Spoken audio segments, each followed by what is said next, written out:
محمد وعلى آل سيدنا ومولانا محمد وبارك وسلم. الصلاة والسلام عليك يا سيدي یا رسول اللہ وعلى آلك واصحابك یا سیدی یا نبی اللہ.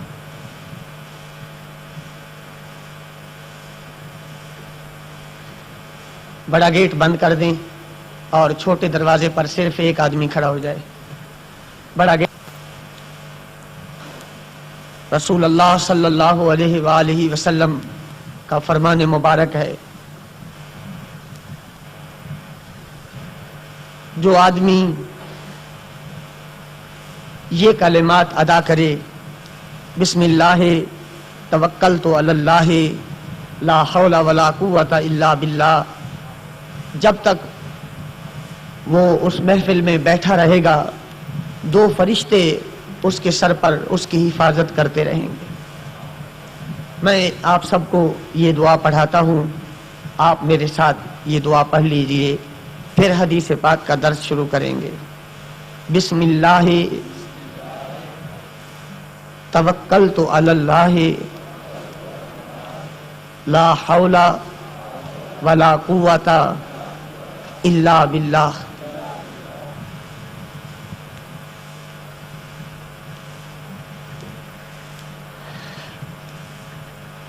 شکر الحمدللہ. آج اس وقت ہم بخاری شریف کے درس کے اندر حاضری کی سعادت حاصل کر رہے ہیں. ہمارے اسلاف بہت دور دور جا کر دین کا علم حاصل کرتے تھے.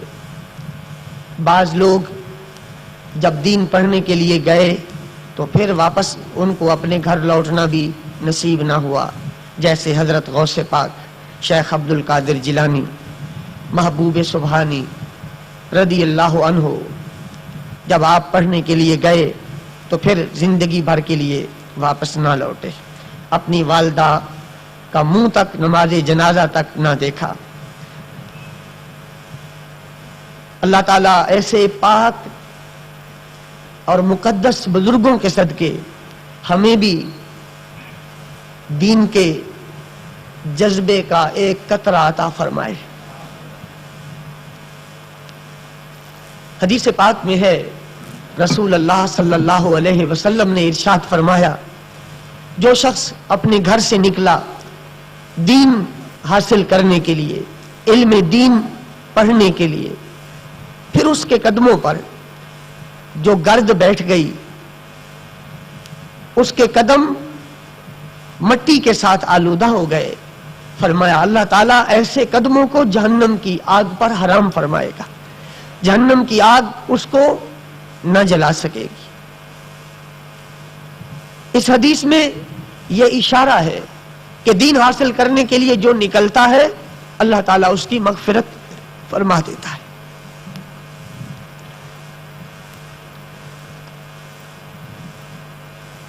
حالات بہت ناساز ہیں، اور یہ بھی عالمی سطح پر، انٹرنیشنل لیول پر اسلام کے خلاف سازش ہے کہ جب بھی بم دھماکہ ہو مسلمانوں کے ملک میں ہو، جب بھی خودکش دھماکہ ہو مسلمانوں کے ملک میں ہو،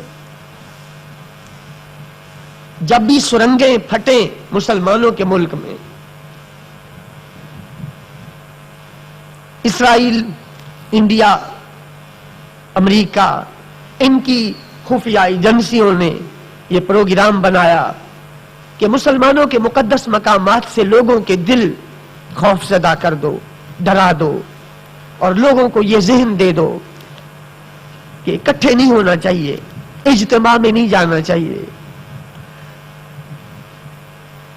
مدرسوں میں تو لوگ پہلے نہیں جاتے پڑھنے کے لیے، کالجوں کا رخ کرتے ہیں، انگلش میڈیم سکولوں میں جاتے ہیں، یونیورسٹیوں میں جاتے ہیں. اب مسجد ایک تبلیغ کا شعبہ تھا، ایک مرکز تھا، لوگ جمعے کے دن آدھا گھنٹہ پونا گھنٹہ دین سننے، دین سمجھنے کی نیت سے آ جاتے تھے. اب لوگوں کے ذہنوں میں خوف بٹھا دیا گیا. مجھے قسم ہے خدائے بزرگ و برتر کی عظمت کی، مجھے قسم ہے آخر الزمان نبی کی عزت کی، مجھے قسم ہے دین اسلام کی حقانیت اور سچائی کی، زمانہ لاکھ اسلام کے خلاف سازشیں کر لے، یہ محمدی گلستان آباد رہیں گے، یہ رسول اللہ کے دین کے مرکز اسی طرح پر رونق رہیں گے۔ مسلمان کا دین بہت پختہ ہے، مسلمان کا ایمان بہت پختہ ہے۔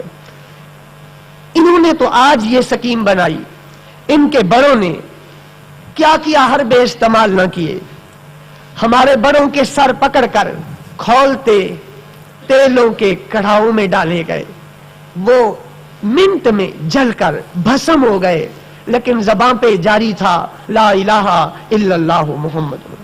ان کے بڑوں نے یہ بھی آزمایا کہ ہمارے بزرگوں کے بیٹوں کے قیمے بنا کر ان کے سامنے رکھے گئے، تو انہوں نے اپنے بچوں کے قیمے سامنے پلیٹوں میں رکھے ہوئے دیکھے، لیکن زبان پر جاری رہا لا الہ الا اللہ محمد۔ تو ایسے لوگ ہمیں دین اسلام سے کیسے برگشتہ کر سکتے ہیں؟ اسلام کی فطرت میں قدرت نے لچک دی ہے، اتنا ہی یہ ابھرے گا جتنا کہ دبا دو گے۔ مسلمانوں کو چاہیے اپنی حفاظت آپ کے تحت اپنی حفاظت بھی کریں اور اپنے آقا کے دین کی حفاظت بھی کریں۔ تم اپنی حفاظت کرو، ہم تم تک رسول اللہ صلی اللہ علیہ وسلم کا دین پہنچائیں گے۔ اس طرح ہم دشمنان اسلام کے عزائم کو خاک میں ملائیں گے۔ میری تمام معزز حاضرین سے گزارش ہے کہ جب آپ مسجد میں آئیں اور کوئی آدمی آپ کو اجنبی سمجھ کر آپ کی تلاشی لے، آپ اس کو برا نہ مانیے۔ میں کبھی کبھی فیضان مدینہ میں جمعرات کو اجتماع میں جاتا ہوں، آپ بھی وہاں جایا کیجئے، وہاں سیکھنے کو بہت کچھ ملتا ہے۔ تو میں خود بخود اپنے موبائل ہاتھ میں نکال کر، اپنی لوہے کی چابی ہاتھ میں نکال کر میں خود تلاشی دیتا ہوں، تو وہ تلاشی لینے والے مجھے کہتے ہیں کہ آپ کی ہم تلاشی نہیں لیں گے۔ میں نے کہا نہیں، آپ میری بھی لو، تاکہ کسی عام خاص کی تمیز نہ رہ جائے۔ ایک ہی صف میں کھڑے ہو گئے محمود و ایاز، نہ کوئی بندہ رہا نہ کوئی بندہ نواز۔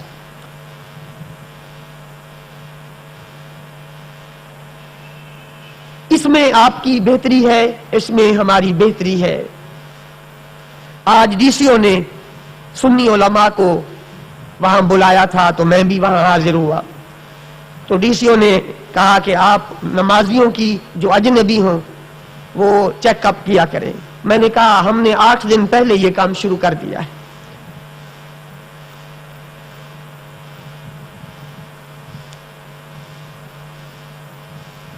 آج ایک حدیث پاک آئے گی، اس سے آپ کو پتا چلے گا کہ یہ جو کچھ آج ہو رہا ہے 1500 سال پہلے مدینے والے مصطفیٰ دیکھ رہے تھے۔ آج کے درس میں وہ حدیث آ رہی ہے، ایک دفعہ درود پڑھ لیجئے تاکہ میں اپنا درس شروع کروں۔ صلی اللہ علی النبی الامی وآلہ صلی اللہ علیہ وسلم صلاۃ و سلام علیک یا سیدی یا رسول اللہ۔ باب حلاوت الایمان۔ حدثنا محمد بن المثنى قال حدثنا عبد الوهاب الثقفي قال حدثنا ایوب عن ابی قلابة عن انس رضی اللہ عنہ عن النبی صلی اللہ علیہ وسلم قال ثلاث من كن فيه وجد حلاوة الایمان ان يكون الله ورسوله احب الیہ مما سواهما وان يحب المرء لا يحبه الا لله وان يكره ان يعود في الكفر كما يكره ان يقذف في النار او كما قال النبي صلی اللہ علیہ وسلم۔ حضرت انس بن مالک رضی اللہ تعالی عنہ سے مروی ہے، پیارے آقا صلی اللہ علیہ وسلم نے ارشاد فرمایا،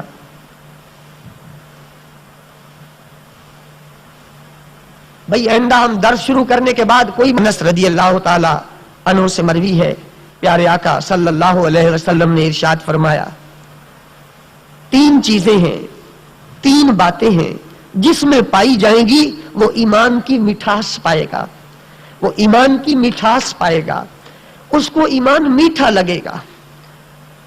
ان یکون اللہ ورسولہ، اللہ اور اللہ کے رسول سے ساری کائنات سے بڑھ کر محبت کرتا، جو بندہ اللہ اور اللہ کے رسول سے ساری کائنات سے زیادہ محبت کرتا ہوگا، فرمایا اس کو ایمان کی لذت، مٹھاس اور چاشنی محسوس ہوگی۔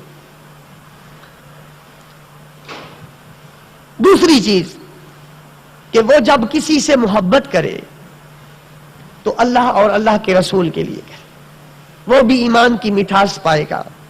تیسری چیز، اسلام لانے کے بعد کفر میں جانا اس طرح ناپسند کرتا ہو جس طرح آگ کے اندر جانا ناپسند کرتا ہے۔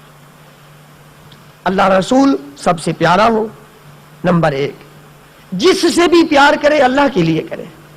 نمبر 2، کفر میں واپس جانا اس کو اس طرح ناپسند ہو جس طرح آگ میں چھلانگ لگانا اس کو ناپسند ہے۔ فرمایا جس میں یہ 3 چیزیں ہوں گی وہ ایمان کی مٹھاس محسوس کرے گا۔ کیا مطلب؟ حدیث پاک کا مطلب یہ ہے کہ نماز میں بہت چاشنی ہے، روزے میں بہت لذت ہے، اللہ کی رضا کی خاطر مکے جا کر عرفات اور مینا کے میدانوں میں بھاگنا کفن پہن کر، اس میں بڑی لذت ہے۔ زکوٰۃ دینا، اللہ کی راہ میں پیسہ دینا، اس میں بھی بڑی لذت ہے، لیکن یہ لذت ہر ایک کو محسوس نہیں ہوتی۔ اس کو محسوس ہوتی ہے جو اللہ اور اللہ کے رسول سے دل لگا لیتا ہے، اتنا دل لگا لیتا ہے کہ پھر ان سے بڑھ کر کوئی ہستی اس کے دل کے اندر محبوب زیادہ نہیں رہتی۔ اس کی ایک مثال میں دیتا ہوں کہ دودھ جو ہے یہ اللہ کا نور ہے، اور اس میں چینی ڈال دو تو اس کا اور سرور بڑھ جاتا ہے، لیکن ایک مریض ہے صفرا کا، اس کو پھیکا پلاؤ یا میٹھا، دونوں اس کو کڑوے لگتے ہیں۔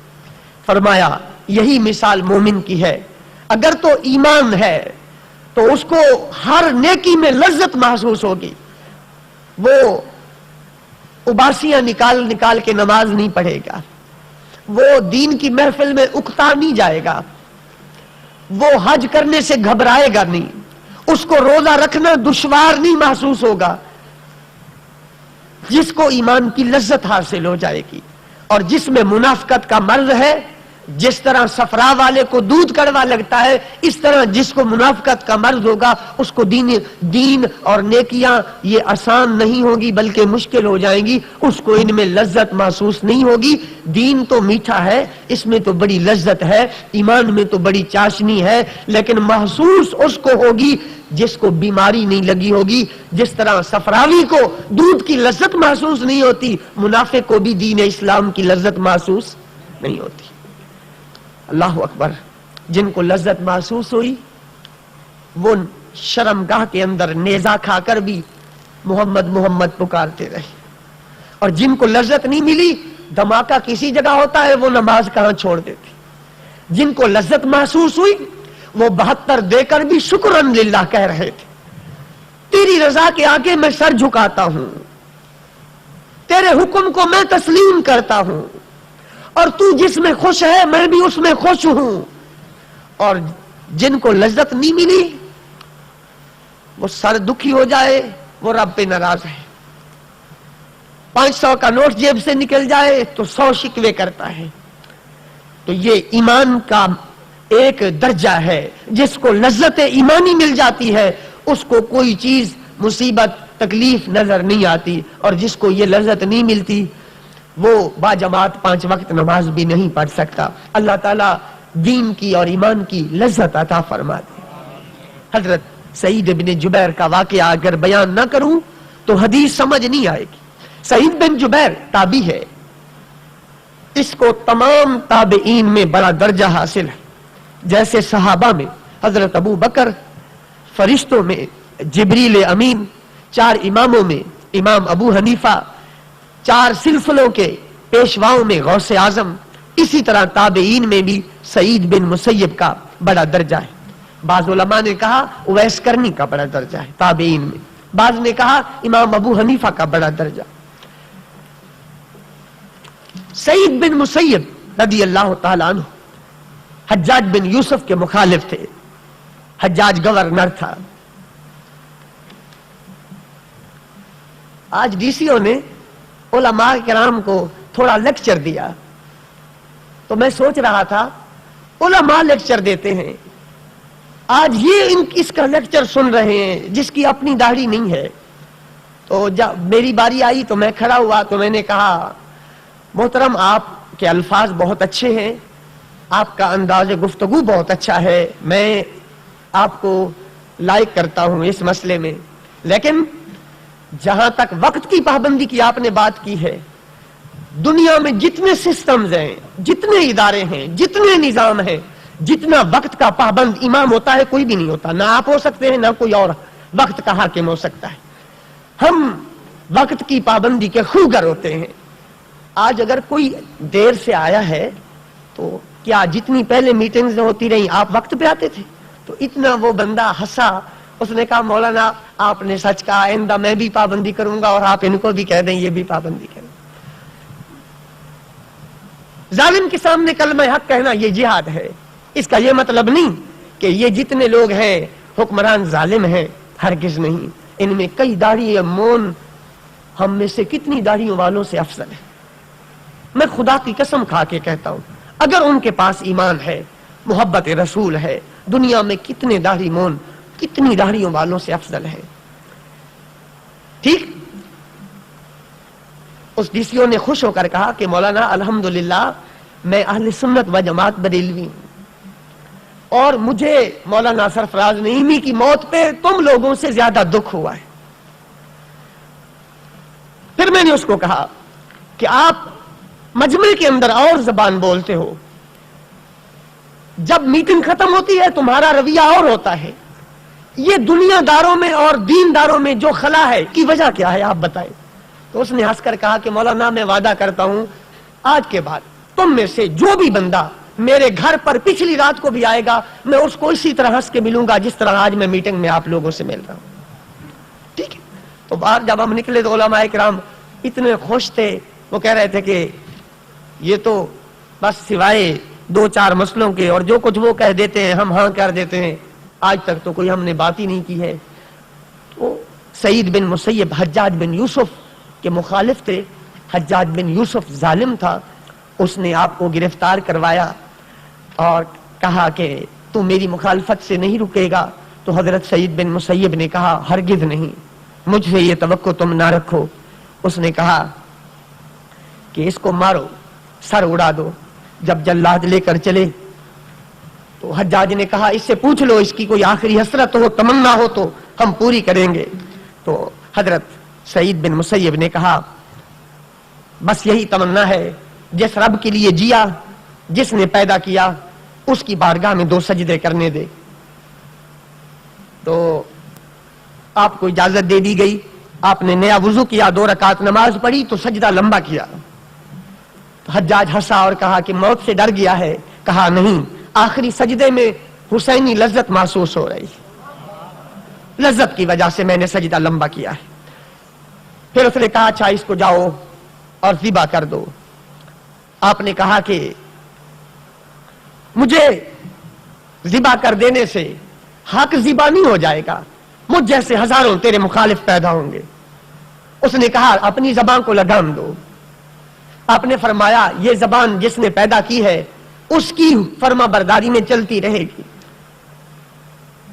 پھر آپ نے فرمایا کہ مجھے قبلہ شریف کی طرف منہ کرا دو تاکہ میرا منہ رب کی طرف ہو جب میرا سر کٹے.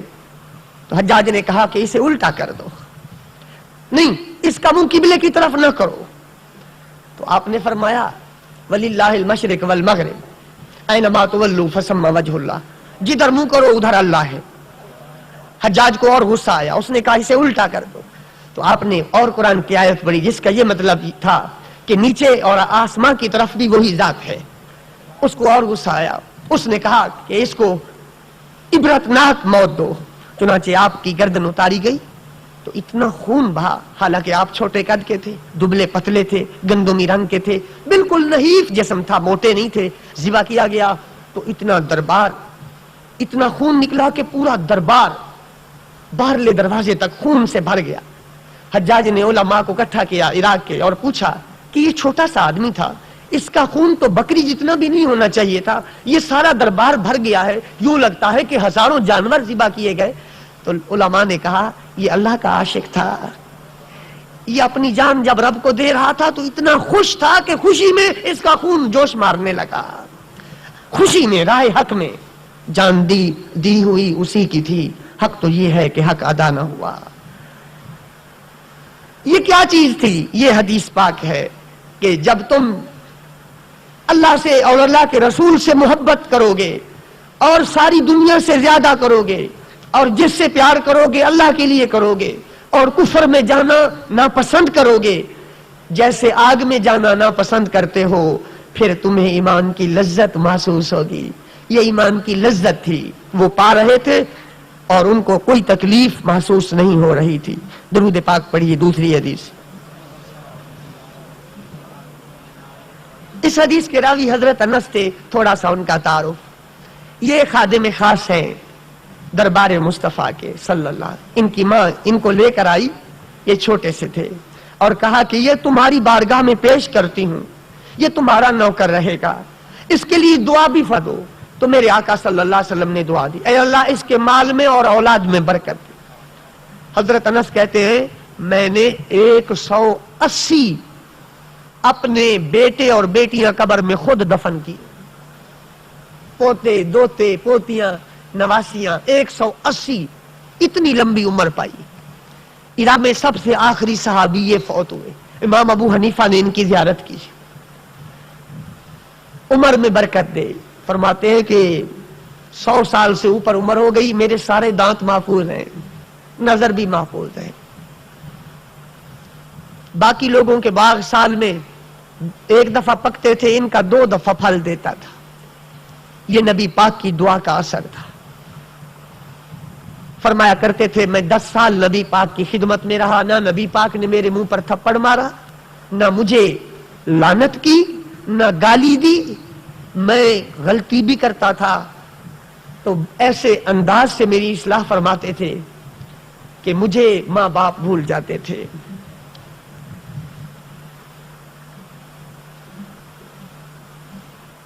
ان کی نماز جنازہ مشہور خواب کی تعبیر بتانے والے امام محمد بن سیرین نے پڑھائی. یہ بصرہ کے اندر دفن ہیں، عراق کے اندر. اللہ تعالیٰ کی ان پر کروڑہ رحمت ہو. حضرت انس بن مالک سے روایت ہے، کہا نبی پاک صلی اللہ علیہ وسلم نے فرمایا ایمان کی نشانی انصار کی محبت ہے اور منافقت کی نشانی انصار کا بغض ہے. انصار کون ہے؟ جب میرے مکے سے مدینے آئے تو جن خوش نصیبوں نے اپنا گھر باہر میرے آقا کی خدمت میں پیش کیا اور ہر خوشی غمی کے موقع پر میرے آقا کے ساتھ رہے، ان کا ساتھ دیا، وہ انصار بنے. انصار ناصر کی جمع ہے، مدد کرنے والا. مدد، یہ لفظ انصار بتا رہا ہے کہ خدا کے علاوہ بھی مددگار ہو سکتے، خدا کے علاوہ بھی مددگار ہو سکتے ہیں. جنہوں نے نبی کی مدد کی، نبی پاک نے ان کو انصار کا لقب عطا فرمایا اور فرمایا جو تم سے پیار کرے گا وہ مومن ہوگا اور جو تم سے پیار نہیں کرے گا وہ منافق ہوگا. یہ غلاموں کی شان ہے تو پھر آقا کا کیا مقام ہوگا. حضرت عبادہ بن صامت رضی اللہ عنہ سے مروی ہے، امام بخاری کہتے ہیں وَكَانَ شَهِدَ بَدْرًا، یہ حضرت عبادہ بن صامت جنگ بدر میں شامل ہوئے. امام بخاری نے تفصیل بیان نہیں کی. اصل واقعہ یہ ہے کہ یہ جنگ بدر میں آئے تھے، بعد میں جب چھانٹی کی گئی ان کی عمر کم نکلی تو ان کو واپس کر دیا گیا. ان کے والد شریک تھے اور وہ جنگ احد کے اندر شہید ہوئے. عبادہ بن صامت کو حضرت عمر فاروق رضی اللہ عنہ نے فلسطین کا گورنر مقرر کیا تھا. پھر تھوڑے دنوں کے بعد پورے شام کا جس میں عراق اور ایران اور یہ سارے آ جاتے تھے. فلسطین اس کا گورنر بنا دیا. یہ وہاں پر فوت ہوئے. فلسطین میں ان کا مزار ہے. بہت موٹے تھے اور جسم کے موٹاپے کے ساتھ ساتھ علم کا بھی بڑا موٹاپا تھا. جسم بھی بڑا تھا اور علم بھی بہت بڑا تھا. صحابہ میں بہت بڑے عالم تھے حضرت عبادہ بن صامت رضی اللہ عنہ. یہ ایک نقیب ہیں. عقبہ کی رات نبی پاک نے جب بیعت کی تھی تو ان کو نقیب بنایا تھا. ان کو نقیب بنایا تھا. نقیب کا معنی سردار. جب سرکار مکے میں تھے, اسلام کا ابتدائی دور تھا, آپ کی عادت مبارکہ یہ تھی حج کے موسم میں ایک جگہ بیٹھ جاتے تھے. جو لوگ باہر سے آتے تھے ان کو اسلام کا تعارف پیش کرتے. یہ لوگ بھی آئے مدینے سے, 5 آدمی تھے. نبی پاک نے ان کو اسلام کی دعوت دی, انہوں نے قبول کر لی. یہ واپس گئے, انہوں نے پھر وہاں محنت کی. اگلی دفعہ یہ 72 آدمی آئے, یہ اسلام انہوں نے قبول کیا تو نبی پاک نے حضرت عبادہ کو ان 72 لوگوں میں سردار مقرر کیا. سردار مقرر کیا. اور بھی سردار مقرر کیے 2. ان کو بھی اوس قبیلے کا سردار مقرر کیا کہ تم ان کے سردار ہو, تم ان کو دین سکھانا مدینے جا کر. جن کو میرے نبی نے سردار بنایا وہ ہمارے سردار ہیں, ہمارے سروں کے تاج ہیں. اللہ کی ان پر کروڑ رحمتیں ہوں, ان کے صدقے دین آباد ہے. فرمانے لگے کہ سرکار بیٹھے ہوئے تھے, آپ کے آس پاس صحابہ تھے, آپ نے ہم نے آپ کے ہاتھ پر بیعت کی. تو جو بیعت کے الفاظ تھے وہ یہ تھے. سرکار فرما رہے تھے اللہ تشرکو باللہ, اللہ کے ساتھ شرک نہ کرنا کسی شے کو. ولا تسرقو, چوری نہ کرنا. ولا تزنو, زنا نہ کرنا. ولا تقتلوا اولادکم, اپنی اولادوں کو قتل نہ کرنا. عرب لوگ بھوک کے ڈر سے یا لڑکی ہوتی تو شرمندگی کے مارے اولاد قتل کر دیتے تھے. ولا تاتوا ببہتان تفترونہ بین ایدیکم وارجلکم, اور تم کسی پر بہتان تراشی نہ کرنا. بہتان تراشی, کسی شخص کی طرف ایسی بات منسوب کرنا جس کو سن کر وہ مبہوت رہ جائے, اس کا سانس ہی رک جائے کہ یہ کیا ہوا, اس کو بہتان کہتے ہیں. اور عام طور پہ بہتان کی یہ تعریف کی جاتی ہے کسی پر ایسی بات منسوب کرنا کسی کی طرف جو اس میں موجود نہ ہو, یہ بہتان ہوتا ہے. اللہ تعالی ہمیں کسی پر بھی بہتان تراشی سے محفوظ رکھے. یہ اتنا بڑا گناہ ہے کہ جو پہلے مسلمان ہو رہے ہیں سرکار ان کو بھی یہ تبلیغ کر رہے ہیں کہ بہتان نہ لگانا, اور نیکی کی باتوں میں نافرمانی نہ کرنا. جب میں تمہیں نیکی کی دعوت دوں تو لبیک کہنا, قبول کرنا. جو پورا کرے گا تم میں سے ان باتوں کو تو اس کا اجر اللہ پر ہے, اس کا اجر میرا رب تمہیں ثواب عطا فرمائے گا. ومن اصاب من ذلك شيئا فعوقب في الدنيا فهو كفارة له, اور جو یہ کام کرے گا, ان میں سے کوئی کام کرے گا, چوری, زنا, بہتان, فهو على الله, فهو الى الله, تو وہ بندہ میرے رب کے سپرد ہے. اگر چاہے تو معاف کر دے اور اگر چاہے تو اس کو عذاب دے. یہاں پر ایک علمی مسئلہ ہے, توجہ سے سنیے. کچھ گناہ ہیں جن پر شریعت میں حد ہے. شریعت میں یہی گناہ جو حدیث کے اندر آئے, چوری, زنا, بہتان, ان پر حد ہے. چور کے ہاتھ کاٹو, بہتان لگانے والے کو 80 کوڑے مارو, 70 نہیں 80. اگر کسی نے جرم کیا اور امیر المومنین نے, اسلامی حکومت کے بادشاہ نے اس کو سزا دے دی,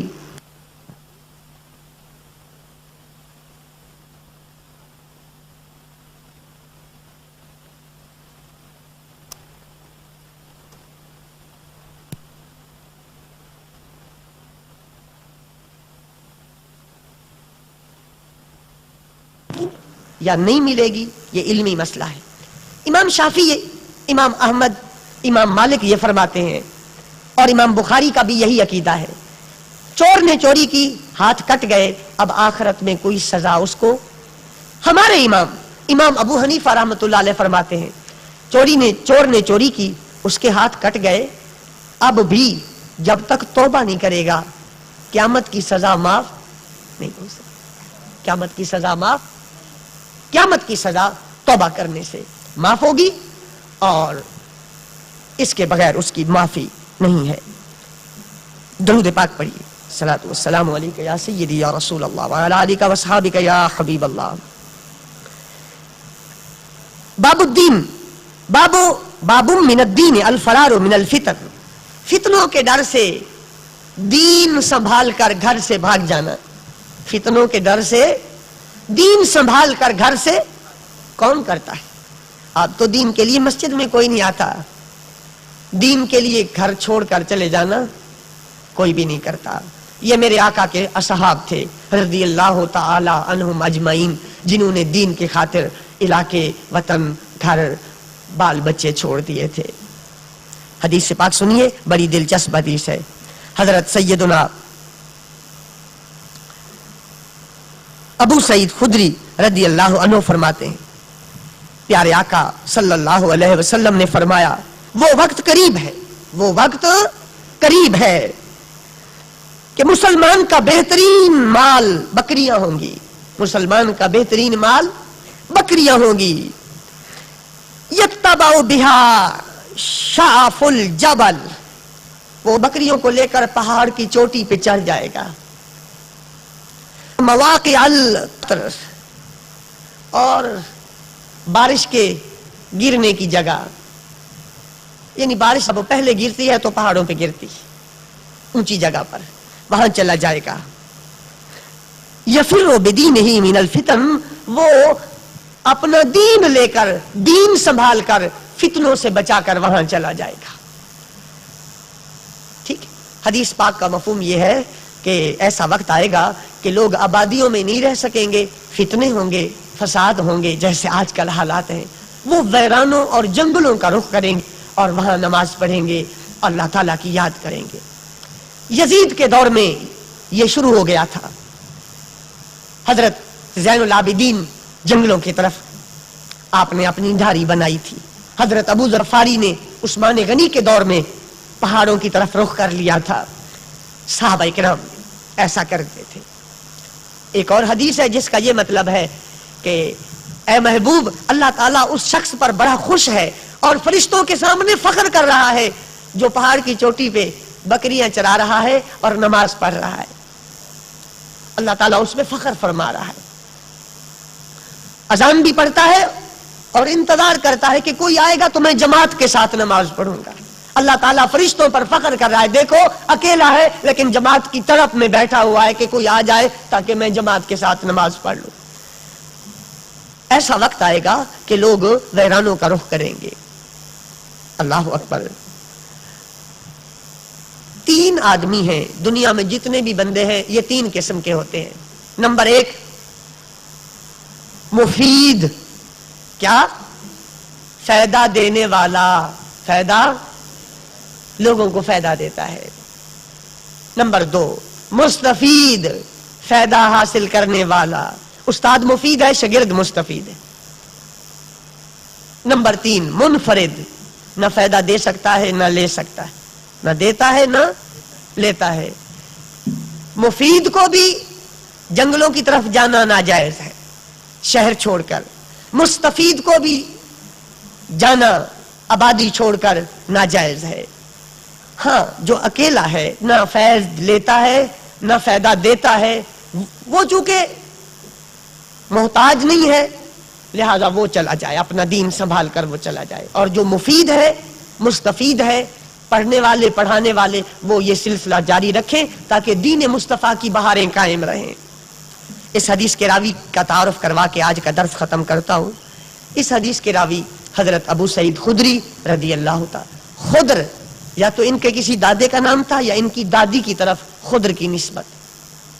عربوں کی عادت تھی اپنے باپ دادا کے نام سے منسوب، ٹھیک؟ یہ میرے آقا صلی اللہ علیہ وآلہ وسلم کے پیارے صحابی ہیں۔ اور یہ صحابہ میں عالم دین ہے. معافی کسی کے لیے نہیں تھی ان کے پاس. طبیعت سخت تھی، ٹوکتے اور روکتے رہتے تھے بادشاہوں اور حاکموں کو. حجاج بن یوسف جب مدینے کا گورنر بنا، حاکم بنا، اس نے مروان کو مدینے کا گورنر بنایا. حجاج نے اور عبد الملک نے اپنے دور حکومت میں مروان کو مدینے کا حاکم بنایا. تو مدینے کا جو گورنر ہوتا تھا کسی شہر کا، نماز عید اور جمعہ وہی پڑھاتا تھا. ایک دفعہ مروان عید پڑھا رہا تھا. جب یہ عید پڑھاتا تھا تو عید کے سلام پھیرنے کے بعد خطبہ ہوتا ہے، تو لوگ اس کا خطبہ نہیں سنتے تھے. ان کو پتا تھا اہل بیت کا دشمن ہے، لوگ چلے جاتے تھے. پتا چلتا ہے پہلے دن سے ہی دنیا اہل بیت پر فدا ہے. ہاں، کسی کی کوئی نہیں مانتا. زمانہ محمد کے گھرانے کا ہے، کسی کا نہیں ہے. لوگ چلے جاتے تھے، نہیں سنتے تھے اس کا خطبہ، عید کا خطبہ نہیں سنتے تھے. اس مکار نے یہ سوچا کہ میں عید سے پہلے خطبہ دے دیا کروں. چنانچہ ایک دفعہ عید میں نماز سے پہلے یہ ممبر پہ چڑھنے لگا تو حضرت ابو سعید خدری نے اس کا پیچھے کرتا پکڑ لیا زور سے اور اس کو گھسیٹا. لیکن یہ مضبوط تھا، اس نے ہاتھ چھڑوا کر کرتا اس نے عید سے پہلے خطبہ پڑھ دیا. تو ابو سعید خدری نے کہا خدا کی تم پہ لعنت ہو، تم نے محمد کی سنت کو بدل ڈالا صلی اللہ علیہ وسلم.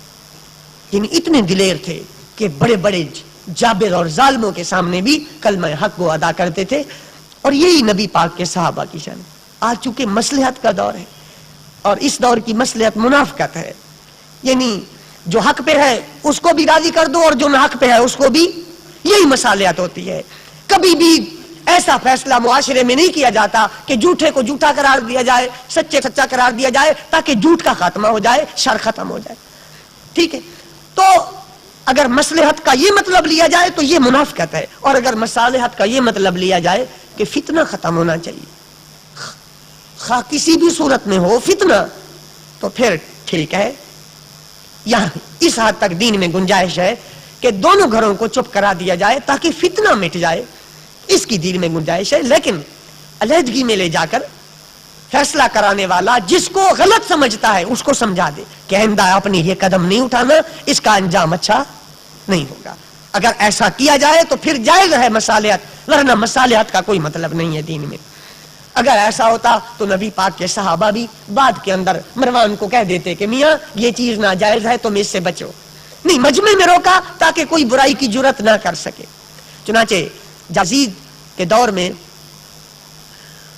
فوجیں مدینے پر حملہ آور ہوئیں تو حضرت ابو سعید خدری نماز پڑھ رہے تھے مسجد میں، اور یزیدی کتوں کو پتا تھا کہ اس نے مروان کا کرتا پکڑا تھا عید والے دن، تو انہوں نے آپ کی ساری داڑھی کے بال نوچ کر پھینک دیے. آپ بغیر داڑھی کے رہ گئے. لیکن عادت اور طبیعت شریف وہی رہی مرتے دم تک جو مزاج اللہ تعالیٰ نے بنایا تھا. آئینے جواں مرداں حق گوئی و بے باکی، اللہ کے شیروں کو آتی نہیں روباہی. یہ جنت البقیع کے اندر دفن ہوئے. اللہ تعالیٰ کی ان پر کروڑا رحمتیں ہوں، ان کے صدقے ہم تک یہ دین اسلام پہنچا ہے.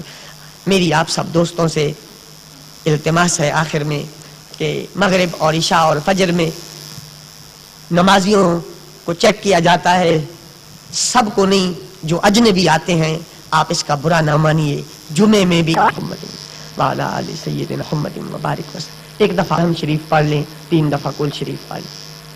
رب العالمین کو جو ان مجمع میں لوگوں نے پڑھا، جس نے تیری رضا کے لیے پڑھا، 1 ہے 2 ہیں 5 ہیں یا سارے ہیں، اس باخلوص انسان کے صدقے سب کا پڑھا قبول فرما. اور میں نے جو درس دیا اس کو قبول فرما. جو زبان اور بیان سے غلطی ہوئی اپنے قسم معاف فرما. اے اللہ اس کا ثواب درس کا بھی، فاتحہ اور اخلاص کا بھی رسول اللہ صلی اللہ علیہ وسلم کی دربار گوہر بار میں پیش کیا قبول.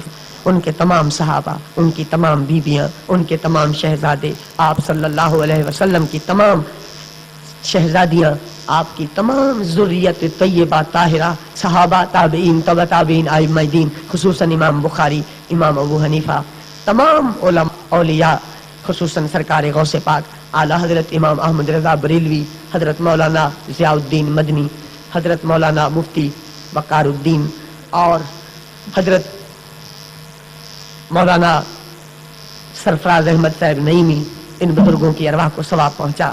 اے اللہ ان کی کامل مغفرت فرما، درجات بلند فرما. اس مجمع میں جتنے لوگوں کے ماں باپ بہن بھائی عزیز اقربا فوت ہو گئے، آج کے درس کا اور کلام پاک کا ان کو ثواب پہنچا اور ان کی کامل مغفرت فرما. اے اللہ اس فتنوں کے دور میں ہمیں فتنوں سے بچا. اے اللہ ہمیں اپنی رضا کے لیے جینا نصیب فرما. اے اللہ شیطان نے عجیب چال چلی ہے کہ ہر دل ڈر گیا ہے، ہر ذہن پر خوف سوار ہے. اے میرے کریم اگر تو آخرت کا خوف سوار کر دے تو دنیا کا خوف اٹھ جائے گا. اگر تو ہمیں اپنی ذات کا شوق